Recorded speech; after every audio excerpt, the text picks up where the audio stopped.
We had elders who kind of told us, you look like you could be missionaries, and it had never crossed our minds.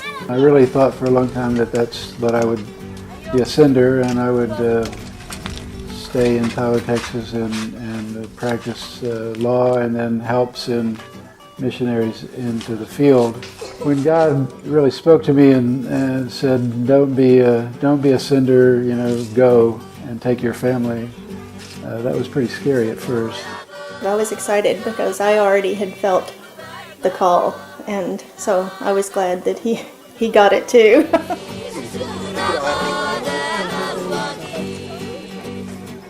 Going from full-time lawyer to full-time missionary, it was a real journey. And after our missions training, then we determined that, all right, now we're going to go over to Papua New Guinea for 6 months, Nepal for 3 months. We're going to take basically I was looking at it then as a 9-month sabbatical.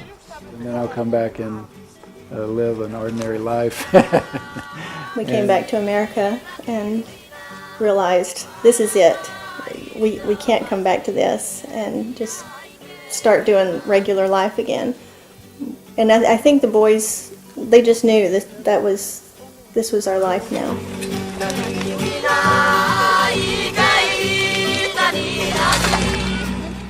Papua New Guinea has about 5 million people. It's roughly the land mass size of California. There's over 850 different unique languages there, where neighbors don't understand one another. That's how different the languages are. They're not related at all. The cultural diversity translates into different costumes that they wear. Each one of them kind of celebrate their culture, and they really love culture. And it just reminds me of God's love for His people, but He loves diversity. In 1975, they got their independence from Australia. Their infrastructure is crumbling. They just are struggling with trying to be a grown-up country. There is a huge need for discipleship and evangelism still in that country. And although there have been missionaries there for many years, it hasn't quite gotten out into all the villages. There's some major centers that have it, but people don't really understand the Bible and the gospel message until they really hear it in their heart language. Well, we have a saying that if you reach a community leader, then you can reach the whole community. So our heart was to raise up godly leaders to help run their nation. The course then is a very intensive 2-week course. We discuss the Word of God in their own language and talk about topics such as the pursuit of truth and the Father heart of God. You could see how excited the people were. You could see that sort of cartoon light bulb going off in their heads, like when they finally get it. And they go, oh, I didn't understand that before. Maybe I heard that in English, but I really didn't understand that. One particular man said that he had gone home and talked to his wife and his children about what he'd learned in the course. But he said, I'm not going to tell you much about what I've learned, but I want you to watch my behavior, and I want you to see how it has changed my life.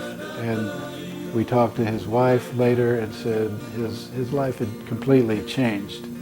Just his demeanor had changed, the way he treated her had changed. Before he had treated her more like a servant, and now he helped her and came alongside her and took care of his children, and he became a leader in his home. So, this is things that we can see that it really is affecting the people and changing their lives and becoming a witness to Jesus Christ. The SALT project now is training national SALT instructors, and we want to basically raise up these leaders that they can go into the villages and disciple their own people in the Word of God. As of today, with 21 courses, we've trained about 1,850 pastors and leaders, and then they have gone out into the community, villages and surrounding areas, and ministered to all 18,500 people. So that's the impact of by training the nationals to go out. And they have a much larger impact than we could ever have. God is just really using the SALT course, the SALT project, to change the nation and to change people one person at a time.